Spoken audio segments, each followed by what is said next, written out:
Major, did you want to come up and stand on this side so we can have you available? Well. All right, good morning, everyone. I want to thank you so much for joining us today as we provide critical updates to our community. I'd like to begin by saying thank you so much to our Chief Health Officer, Dr. Carter, who is here today.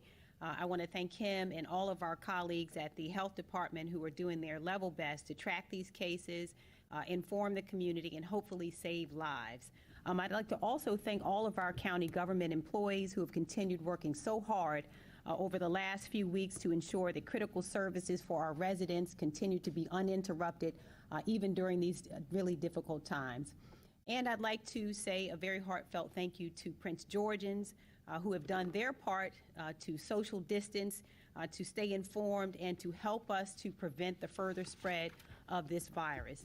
As many of you may have heard earlier today, our governor had a press conference where he announced that all non-essential businesses will close today in Prince George's and throughout the state at 5 p.m. And everyone is asked to go home, to stay home, and to not go out unless you have essential business. What we mean by essential business services will be those including food, health, and financial services. To be clear, the governor stated that this is not a stay-at-home order. If you need to go to a doctor's appointment to get food or groceries, medications, or money from the bank, you are allowed to do that. Additionally, restaurants who can provide food through carry-out and drive-through and delivery will remain open. But if you do not need to go out for something essential like this, we're asking that you please stay home to help us to prevent the further spread of COVID-19 during this pandemic. I want you to know we've learned now over the last couple of weeks a little about COVID-19. And what we know about COVID-19 is it is rude and indiscriminate. It does not know age. Unlike what we heard, it does not know race. It does not know your financial standing. COVID-19 has impacted every segment of our community. That means young and old. We have young people who are sick with COVID-19. We have older people who are sick with COVID-19. We have people of every race and every financial standing who are sick with COVID-19. And so it is really incumbent upon all of us to do what we can because it does affect all of us. I also want to say very directly, most especially to Prince Georgians today, I know that there is so much anxiety because I am receiving the phone calls. There's so much anxiety and concern in our community. And I want you to know that I share those concerns and I share that anxiety as we seek to take care of those we love and our family and our friends. These are unprecedented times that none of us have ever seen before. This virus has changed all of our lives really in just a matter of weeks. But what I want you to know, and I want you to hear this so clearly from me, coronavirus will not have the final say. It will not have the final say. It'll take us some time to dig out of this, all of the trouble that it has caused us, but together we will do so. We will come together as a community as we have done. And when we dig out of this, we're going to be so strong, stronger than ever before. And so I want you to know to hang in there, that we will be united and stronger than ever when coronavirus is done. I also just want to thank my entire team for the work that they have done in addressing this pandemic around the clock. And I want to say to all of you that we are working 7 days a week, all day to make sure that we are addressing your needs, but to also say to our community that we are thinking about you and that I am praying for each of you and your families. Now, we have some new updates on government operations, but before I do that, I also want to extend our heartfelt thoughts and prayers to the family that was affected on the evening of March 18th. We were really heartbroken to announce that we lost our first Prince Georgian to COVID-19, and I ask all of you to join us in praying for that family. This pandemic represents really an unprecedented crisis in Prince George's County, and it is affecting not only the community, but I want you to know that as it evolves, we are also making changes. And with that in mind, and in an effort to make sure that we are not only caring for our residents, but we must also care for our employees, as of 5 p.m. Friday, March 20th, I declared that Prince George's County would reduce its operations to essential functions only. That means that we are moving to not only take care of our residents, but we must also care for our employees. And so these functions are much like the functions that we tailor to snow day operations. And that means that, for example, our public safety agencies, including our police department and our fire and EMS department and our Department of Corrections, will remain operational to ensure the safety of our residents and those in our custody. I also want to make a very important point about domestic violence. As we ask people to go inside their homes, we are so aware that domestic violence still remains an issue in many of our communities, and we are seeing that the stress and tension that this brings often brings about more and more of those cases. And so I want it to be abundantly clear that we have not turned off the lights. The commissioner's office in both Upper Marlboro and Hyattsville are still open 24 hours a day, 7 days a week. They are still accepting and issuing domestic violence petitions, and so we will remain vigilant even during this crisis, to take care of our residents. And so in addition to the commissioner's office, I want every family to know that the Family Justice Center, although closed to the public, that those services are still available by phone during normal business hours. And if you need those services, please call 301-780-8008. And an intake specialist will happily follow up with you. We will put that information on our website, but it is really important for us to get the information out that we are still here protecting our community. As well, the Department of the Environment will continue to provide trash, recycling, and yard trim collection services on schedule. So we'll continue those essential services. Our convenience center drop-off locations will remain open as well for the public to utilize. We have suspended all bulky trash collections, and those will be rescheduled at a later date. I want you to know that the Animal Services Facility and Adoption Center remains operational but closed to the public, and so we are caring for those animals as well. The facility will still handle emergency calls for service from residents, and those calls can be placed at 301-780-7200. And again, all of these numbers we will put on our website.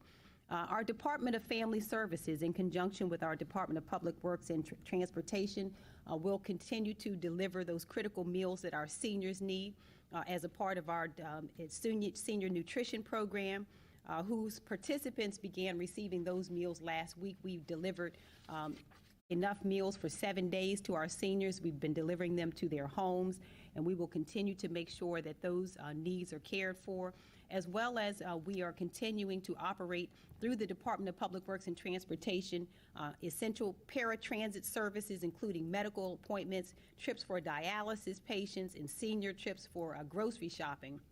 Now, I have heard that there is some confusion about our dialysis patients, and if you have some concerns there, I want you to please make sure you reach out and call us as well to get further information and clarity about that.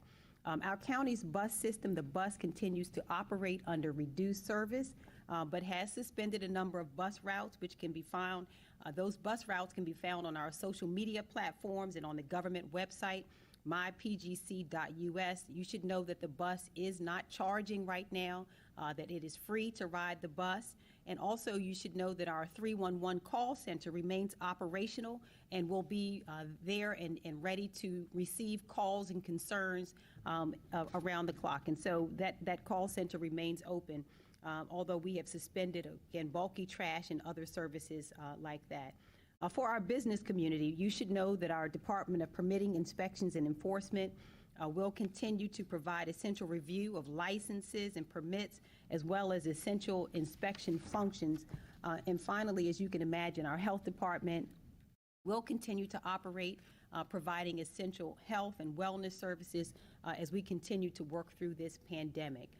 For our employees who will continue to work to provide these essential functions and programs, we're hearing from many of them, and they should be assured that we are ensuring that the proper precautions and procedures are put in place and that the appropriate equipment is provided to ensure their safety and well-being. most especially for those who are frontline employees who are still interfacing, fire, EMS, our police officers and others, even at our convenience centers who are still interfacing with the public, that their well-being and safety is of critical importance to us. So we will continue to make sure that they have the appropriate equipment they need so that they can return home safely to their families. We are also continuing to maintain the telework operations that we put in over the past week. And for those essential employees who are keeping the government going during this critical time, they will be compensated with paid leave. We also want to remind our community that outside of our own actions by the county government, we will continue to follow the executive orders that will come from the governor's office, including, as I mentioned before, that he has announced that all non-essential businesses will close today at 5 o'clock. The governor said that that our state will follow the federal guidelines in terms of what businesses are non-essential. And I know that there will be a lot of questions about this, so we will be posting information on our website to give further guidance to businesses and the public as to what will close today at 5 p.m. So look out for that information, but we will detail it. It comes from the federal government and through the state, but we will post that information. But the message I really want to get across to everyone today is simply this: if you don't need to go out, please stay home. And I know that Dr. Carter will reinforce this message, but that is essentially the message. If you do not need to go out, please stay home so that we can flatten the curve of COVID-19. And we are ever mindful of the really tough financial times that so many are facing as a result of this shutdown. It is catastrophic in many ways, and so we will do everything we can to continue to support businesses and families and employees. I want to remind you that the utility companies are not allowed to shut off any utilities, and tenants are not allowed to be evicted during this time. And I know that many of you also have questions regarding your school children. Dr. Monica Golson is here, and she will provide an update on schools, as well as an updated list of all of the governor's actions continue to come out. We're working along with him and our state superintendent. We will make those announcements as they come out pertaining to our school system and our children. And speaking of ways that we can help our families who are in need, it is not just our seniors who are in need during this time. We continue to provide food for all of our school children. We have expanded our feeding sites now to 36 sites. But you should know that there are a lot of Prince Georgians who are hurting during this time, who do not have the resources to rush to the grocery store and to buy food. And so we are coming together as a community to provide with the help and support of many of our partners, such as the Capital Area Food Bank. We are hosting pop-up food pantries in Prince George's County. We held 3 in our county last Tuesday, and we were able to host another 2 this past Saturday. I want to thank everyone for coming out, including our vice chair of the council who is here today, Calvin Hawkins.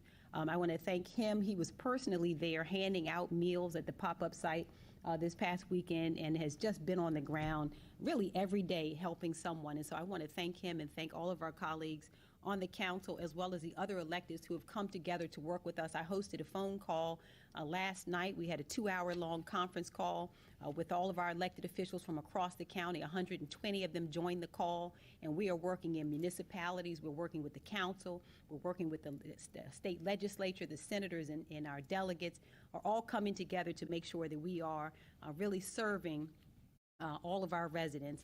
And so we also want to repeat something that the governor said earlier today, and I think it is really worth repeating. As we seek to provide for our families right now in this time, it is important that all of our partners will be supported. And in Prince George's County, one of the largest sectors we have would be our local churches, who help us to provide the critical goods and services that our residents need. And so we ask you to please, not only our nonprofits, but just making sure also the churches, that you continue to give to and support our local churches who provide so many critical services for our community, including this past week, for example. One of our churches provided over 1,400 meals to our school children. And so the churches have stepped up, and we want to thank them so much for the support that they're given even during this difficult time. We are also proud that a number of grocery stores have announced special shopping hours for seniors because we again remind you that our seniors, that although all of us are at risk, our seniors and those with pre-existing health and medical conditions really do remain at a higher risk. And I want to mention one other category that I think Dr. Carter will mention, and that is individuals who suffer from diabetes. We have heard that of the medical conditions that we are announcing, diabetes is one of the medical conditions that does create an additional risk, and we want people to understand that. And so our senior shopping hours to help provide a safe space for them, we want to thank Safeway. They have designated 7 a.m. until 7 a.m. till 9 a.m. on Tuesdays and Thursdays. And the Giant Food Store is open daily from 6 a.m. till 7 a.m. for our seniors, as well as Save-A-Lot, who have designated hours of 7 a.m. till 8 a.m. so that our seniors can get into those stores and have the space and the safety to shop. And for our business community, you heard a number of measures that came out today from the state. We want to reinforce some of those that the United States Small Business Administration has declared our region an economic disaster area, which means that small businesses can now qualify for the Economic Injury Disaster Loan Program, which provides up to $2 million to small businesses and who may be experiencing hardship at this time. And we will continue to provide updated information. But to apply for those loans, small businesses should visit disasterloan.sba.gov. And again, we will put this information on our website to make sure that everyone has access to it. But any small business that needs assistance with the application process should not hesitate to reach out either to our Economic Development Corporation, our Financial Services Corporation, or the Prince George's County Chamber of Commerce. We will be working collaboratively to make sure we get that information out. FSC is also working with the State Secretary of Commerce's office on potential funds that will be available from the state for businesses across our county. We're also working to make sure that we're establishing a fund in the county called COVID-19 Business Impact Fund. We'll continue to update information about that fund. And this is a fund that will be provided through the county, state and private dollars to help us to assist our businesses who, again, are really facing some catastrophic circumstances. But we're working to make sure that we have funding sources to provide relief to businesses and, again, also to nonprofits and our families who are in need. Many of you, unfortunately, I should tell you that we've also heard, by way of warning, that there are a number, unfortunately, of COVID-19 scams, especially targeting our seniors. I've heard some really ridiculous things, including people who are going door to door, offering coronavirus tests, and who are offering fake products like a coronavirus vaccine. We want you to call us should you have any questions or concerns. Again, and you can also follow us on our social media pages at CEX Alsobrooks, where we will have updated information. I also want to thank Katina Rojas Joy from our office, as well as Dr. Reyes from the Health Department, who you will hear from today, who have organized for us in our Latino community a teletown hall in Spanish that we are planning for next week. And we ask that you please call 311 and submit your phone numbers and so that we can call you and make you a part of the teletown hall, because we want to make sure that every segment of our community is able to receive this information and to be able to inform those communities. And finally, I'd like to address, I know there are a number of questions. I've been receiving the calls regarding the activity that began at FedEx Field parking lot last week. And what I can tell you is that Prince George's County has partnered with the state to launch a prototype coronavirus screening location with testing that will be hopefully available in the near future. I want to thank Governor Hogan, who is committed to the safety and well-being of Marylanders and also of Prince Georgians. The governor sent the Maryland National Guard to help us build the site. The prototype screening facility is designed by Dr. Carter and the Prince George's County Health Department and will operate with the assistance of the Maryland Health Department as well as the University of Maryland Medical Center. It is a collaborative effort between the state and local government, and really a testament to the public-private partnerships that can come together to help us in times like this. And so I want to give a huge thank you to our partners, the Washington Redskins, who have been a really excellent partner to us, and the design and functionality that you see at FedEx Field will be a model that we know will be replicated across the state, and we are proud that we will have the first of its kind to start here in Prince George's County. And so I will not talk much longer because I know you will have questions, but I want to let you know to just stay connected to us. We are using all of our social media platforms to keep you updated. Again, at CEX Alsobrooks. You can also see up-to-date information on our county website, mypgc.us, as well as you can call our hotline at 301-883-6627. This hotline is open daily from 8 a.m. until 8 p.m. And I will next turn over the podium to Dr. Carter. But again, I just want to say to Prince Georgians and to everyone listening, the coronavirus will not have the final say. We will make it through this crisis together. And when we do so, we're going to emerge stronger than ever before. Let's help each other out. Please, please, please listen to the instructions that are coming from the health community that are asking us right now, go in your house. Unless you have any other, a critical reason to be outside, go in your house. Social distance, make sure that we really flatten this curve and stop the spread of this virus. We can contain it, but it's going to require that we do right now exactly as we have been instructed to do through this health community. But thank you all so much, and I'll turn it over now to Dr. Carter.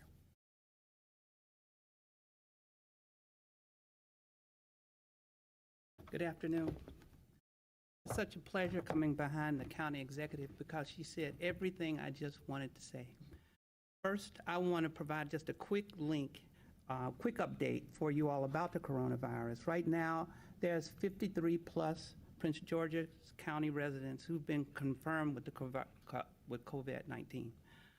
Now, although it's a number of very sick residents out there, most of the residents, almost the majority of residents who get COVID-19 get better. So that's the most important thing to understand. People are recovering from this virus.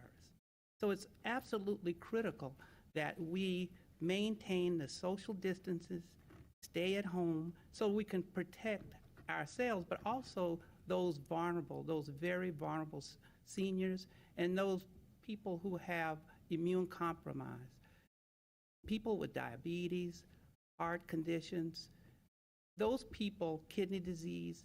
I really want to emphasize the fact that the social distancing is the medicine, and that is our way of making sure we keep ourselves safe. Our disease control investigators continue to work very hard and overtime to make sure we get important information on the individuals who we find with the test, and we make sure the appropriate measures and that we keep these citizens safe and start to slow the spread of this disease down. And speaking of slowing down the spread, I would like to thank Prince Georgians for doing their part. I noticed that people are doing the social distancing. People are staying at home. We emphasize this, and people are doing that. And this is saving lives. So we're proud of you guys. I mean, you've been doing what we ask you to do, and we want you to continue doing that. Just know one thing. You should stay at home, but you have to get outside sometime, especially you can't just stay cooped up. But when you go outside, don't gather. Keep the distance. You can walk without being in a huddle. You don't have to go and meet up. So that's what we want you to do. It's important that you do that. Don't forget to keep your personal hygiene routines. Make sure you wash your hands. We say this every time. Make sure you don't put your hands in your face. Avoid people who are sick, and cover your cough and sneezes with tissue or your elbow. This won't last forever. These are tough but temporary adjustments that we just have to make right now. And while we are following the recommendations to stay at home and practice social distancing, it's also extremely important to take care of ourselves, both physically and emotionally, especially our seniors. You have to take care of your senior family members. Take care of them. Make sure that there is social distancing and that they're not crowded with people. They have to stay at a social distance. Getting enough rest is important. Eating right is important. Exercising, rest your mind, that's very important. And boost your spirit. And that's what we really want you to do. It's time that we together have to boost our spirit to make it through these times. But we make it through times like this. This is not a time that we can't make it. And Prince George's residents, as well as people in the country, know that if we just stick together, we can make it through this. As the county executive mentioned, the Prince George's County is working with our state partners to get a pilot community screening site up and running in the county, where eventually we hope we can offer COVID testing for those who need it. Right now, the tests are extremely limited, but we have been assured that tests are coming. I am very proud of our county executive because she has pushed the message that I really want to push. Prince George's County was selected by the state because of our hard work. And so I just like to say to our colleagues in the health department who've been working hard, keep up the good work. And all of our colleagues in the county who've worked really hard with us, please keep up the good work. Keep the social distancing. Thank you.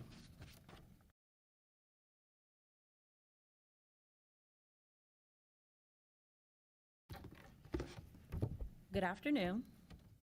I am sure that the Prince George's County Public School community was hoping that they would get additional information about the opening of school beginning March 30th. Unfortunately, we do not have any updated information concerning the reopening of school. Our governor and our state superintendent will provide further direction. But I do want our community to know that we are in here for the long haul. And no matter what decision is made, myself and the team continue to prepare as if we will either open on the 30th, whether it will go past that. Our buildings and buses have all been cleaned, and they are ready to receive children once the governor and our state superintendent has deemed it possible for them to return. What is important to know is that we have been having conversations, and one of the many areas that we do see in emails are about our class of 2020, our graduating seniors. And so I want to take this time to share with our graduating high school seniors that we completely understand that they have unique needs as they prepare and embark on their next journey. And we're committed to equipping them with the tools and technology to continue that teaching and learning experience if necessary. We have made a decision, the Board of Education, myself, and the county executive, to ensure that all students in the class of 2020 will have an opportunity to participate in a prom and a graduation. We anticipate postponing those celebrations at this time in our over 30 high schools. No matter when it has to take place, we will reassure our class of 2020 that they will have an opportunity to participate in this momentous occasion. We know how much these celebrations mean to our students and their families and all who have worked very hard to get to this point. In terms of standardized assessments, both nationally and statewide, many of our students were scheduled to take the advanced placement exams in May. The College Board announced last week that in-person tests will be replaced with online exams. This is unfortunate because what they have done is added to the digital divide. But I am grateful that our county executive and the director for our library services for Prince George's County are willing to assist us in beginning to close that gap. And if necessary, we will open a few libraries if we identify students who still need to have technology in order to complete that assessment. The International Baccalaureate exam, better known as IB exams, have been canceled, and so students will not be expected to take that exam in order to receive their high school diploma from IB schools. In addition, the Maryland Comprehensive Assessment Program has also been canceled. And so students who typically would take that assessment in grades 3 through 8 and in high school will also not be required to take that assessment. That also means that for those students who needed to sit for that exam for graduation, that has now been waived and is no longer a requirement. And lastly, I just want to reiterate that we still have our 36 meal sites open and are serving students Monday through Friday from the hours of 10 a.m. to 1 p.m. I had the opportunity to visit 24 sites last Thursday and Friday. Our families are extremely grateful. Our employees are excited to see families when they enter those food service locations. Students can come to pick up breakfast, lunch, and a snack one time. They don't necessarily have to have their parent there with them. They can come up by themselves. And we still encourage our students to participate in those meal programs. We continue to monitor the services that we provide to them every day and make sure that they are provided the meals that they need in order to make sure that they are transitioning smoothly. And lastly, I just want to give an extra special thank you to our building services staff, custodians, and central garage. As I stated earlier, they have worked extremely hard to prepare our buildings, and all of our offices, buildings, and buses are now cleaned, and I am forever grateful for their hard work. I so appreciate the Prince George's County Public School community, our teachers, our parents, and our students who are resilient and who we all know will make it through this Prince George's County Public Schools strong. Thank you.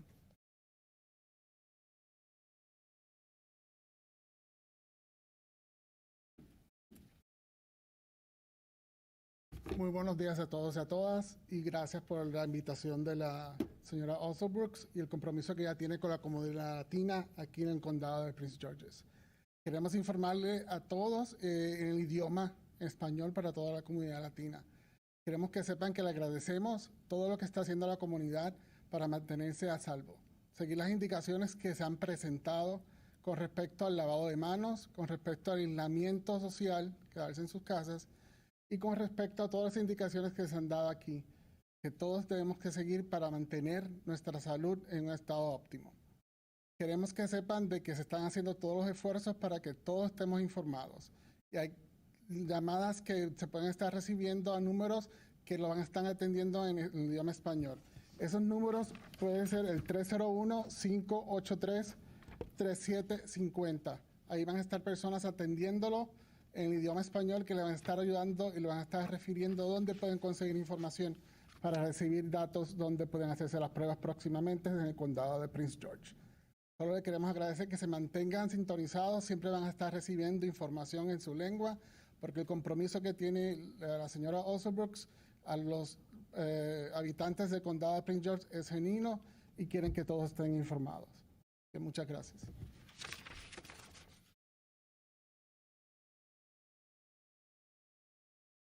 So if there are any questions, we'll take those questions now. Okay, yes.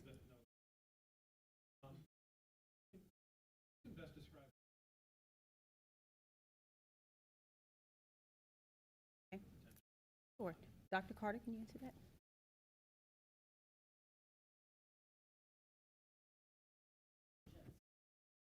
Sure.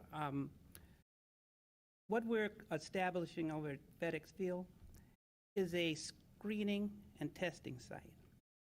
One of the things that has been sort of on our minds really heavily is the fact that a lot of our residents don't have a doctor. When we tell them that you need to go to your doctor and get a prescription to get a test, they don't have a doctor to go to. So what we're establishing over there is a way for residents to get screened and then ultimately get tested. For those who have a doctor but need a test, we also want to have that convenience. So we're building a prototype. We're still testing it, so it's still in the test phase. We're still designing. So that's exactly what it is.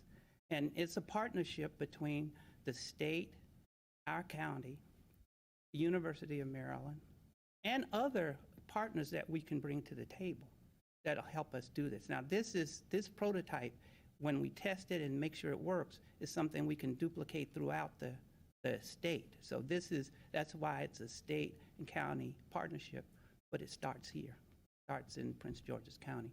The reason for that is because Montgomery County and Prince George's County represent 78% of all of the test positive results in the state.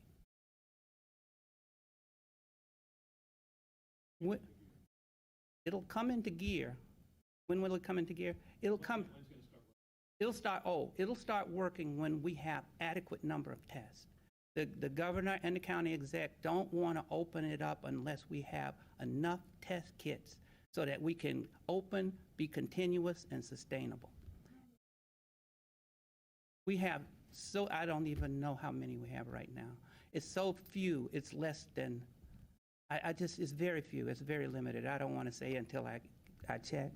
But the goal is to have sustainable numbers. So if you think about it, if 40% of Prince George's County ultimately need to be tested, or 10%, then we have 900,000 people That's 90,000 tests. Now, I'm not saying that that's how many we'll get, but there is a trigger for when we do, and we're leaving that up to the state to call the shots. Right? Don't go. Who should go? No, you can't say when. It won't be limited. It's a public. We're the public, so it's a public facility when we open it. Most people who have doctors this won't be the facility for them because the doctor will take care of them. This facility is for people who don't have a doctor and need to get seen, screened, and tested.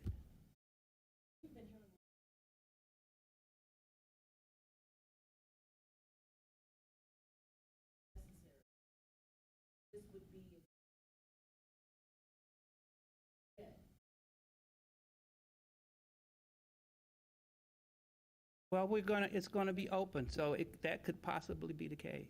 It'll be open. We're looking for people who have a doctor's note or people who don't. For the people who don't, they'll have to be screened and then determine whether or not they need a test. Now, I should say one thing about the test. It's not everybody needs a test, and the state has been very much stringent on those test guidelines. So we're going to abide by that. Well, we are still like I said, in the design stage. So we're working very closely with our PIOs, our people who put out the press information, and they'll let you know when that happens.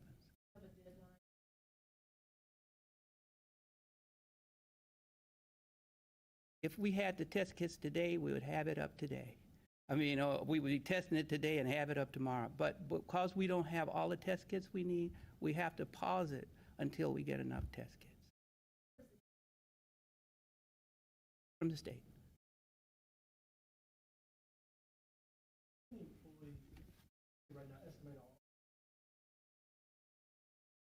Well, actually, all of our employees, we've moved to essential functions today. So all of our employees are either teleworking or at home on administrative leave. We have in the neighborhood of, and Major can probably tell us exactly how many, probably 1,300 or so who are teleworking. Probably more than that now. We're probably approaching 2,000. Closer to 2,000 who are teleworking. And so the balance, about 5,000 or so, are either working in essential functions or on administrative leave.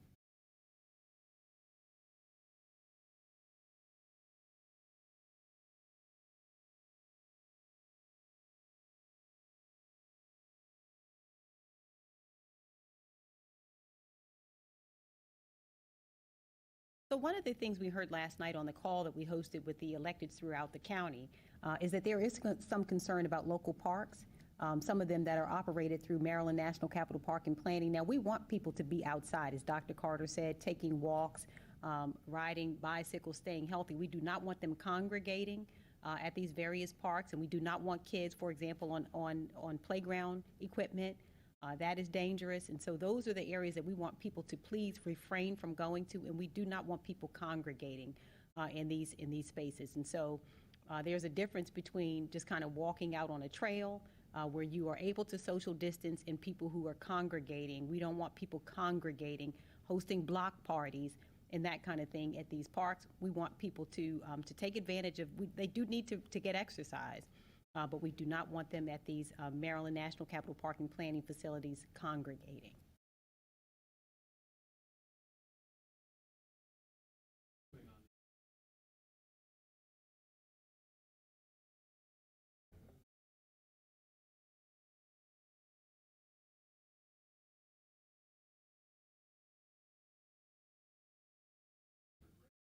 Yeah.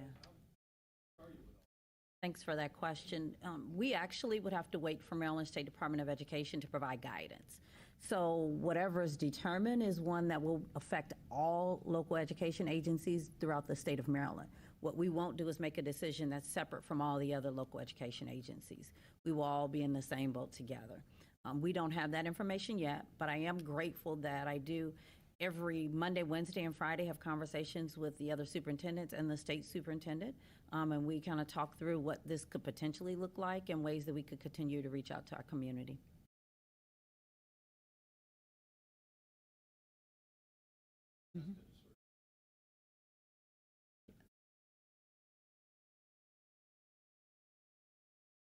So to our parents, first, thank you. I have gotten lots of emails from parents who said they took for granted their child's teacher, and they apologize for that, that now they truly appreciate the professionalism and really the work that they had to do with their students. And what I asked them to do is to continue to do that same thing at home.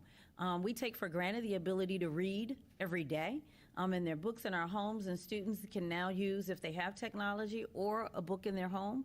We did provide work to all of our students when we had the one day before we had to close, and so they have work that they can complete while they're doing that. And we also provided additional enrichment packets. They're not required, but they're there to assist those students who want to continue to do additional work so they don't fall behind. You can access them on our website, and we make copies and place them at all of our food distribution sites. Governor Hogan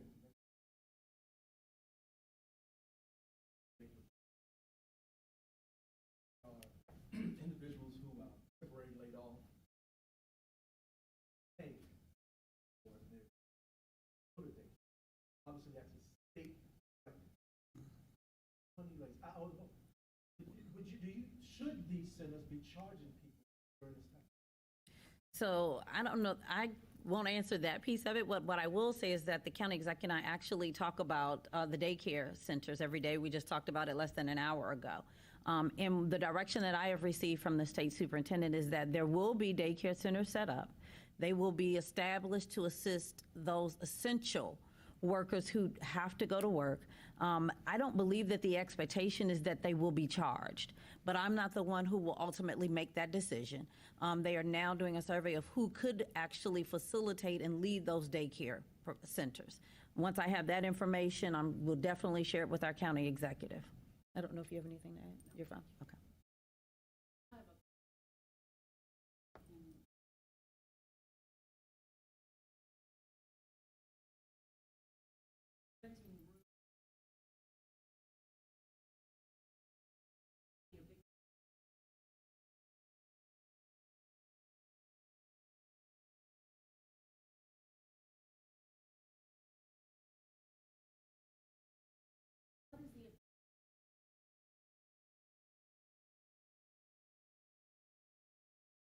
So I thank you for that question. You know, I think that the governor's mandate, and it is also a local mandate that was offered by Judge Lisa Hall Johnson, that we have suspended all evictions.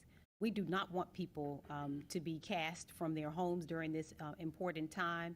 And so I would imagine that the relief that has been extended to those who cannot be evicted, cannot be foreclosed upon, cannot have their utilities shut off, that same relief ought to be extended to people who are likewise renting spaces that they have paid money for in homes as well. Now, we can get further information to you on that, but that is my general response to that, is that this is a time where we have said that all of those activities should cease right now, given the tough financial times that we are in. And many of the people you're talking about will be employees who are working as service workers at the restaurants and other places who would be earning their income that way, that are shut down right now and cannot earn the money in order to pay their rents. And so we want to provide protections to our employees right now. This is really critically important. So I would say that this is not the time to cast out people when we have stopped evictions, foreclosures, utility shutoffs, and the like.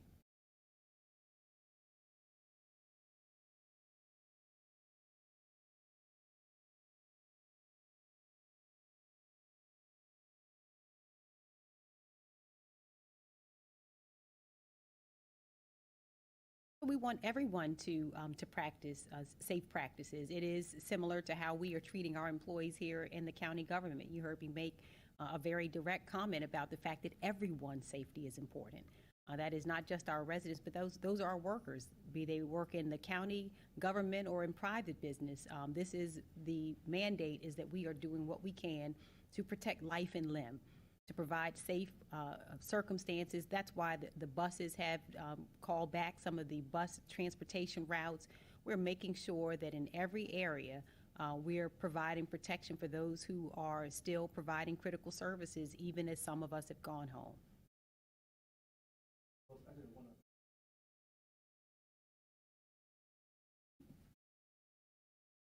I've seen in this.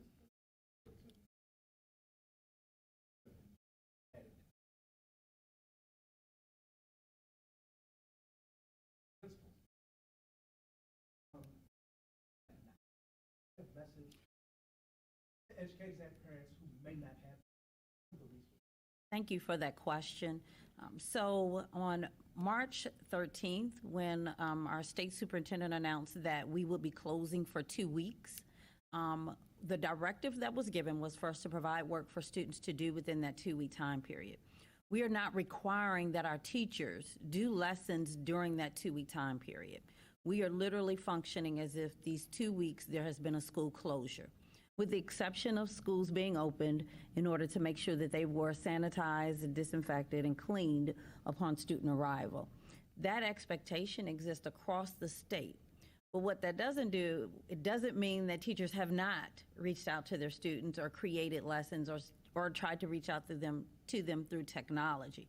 They're not required. It is not required across the state, and we were to act like these 2 weeks were a closure.